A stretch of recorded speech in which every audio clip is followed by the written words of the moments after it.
তো এখন আমি এই যে চিংড়িগুলোকে কেটে নিয়েছি। কিভাবে কেটেছি কোনো এক সময় শেয়ার করব। আর প্রথমে কত বড় চিংড়িগুলো ছিল, এখন সবটুকু শেল মানে খোসা ফেলে দেওয়ার পরে মাছগুলোর সাইজ কত ছোট হয়ে গিয়েছে।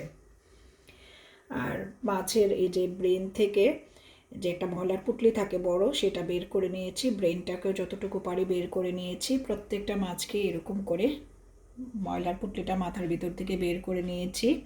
আর পিঠের মধ্যে একটা রক থাকে, এটাকে আমি এই যে এরকম করে প্রত্যেকটা মাছকেই পিঠের মধ্যে দাগ কেটে তারপরে এখান থেকে আমি সবগুলোর রক বের করে নিয়েছি। পিঠেও কিন্তু একটা ময়লার রক থাকে। অনেকে চিংড়ি মাছ কাটতে পারে না, মাথার এই যে ময়লার পুঁটলি পিঠের যে রক এগুলা ফেলে না, এমনি নিয়ে নেয়। বাট আমি কিন্তু এটা শেল সহ মানে খোসা সহ কিন্তু এটাকে আমি পুরোটা মাছকে ক্লিন করতে পারি উইদাউট ময়লার পুঁটলি এবং পিঠের যে রক। তো ঠিক আছে, সবাই ভালো থাকবেন। কোনো এক সময় ইনশাল্লাহ আমি বড় বাগদা চিংড়ি কীভাবে পরিষ্কার করতে হয় সেই রেসিপিটা শেয়ার করব।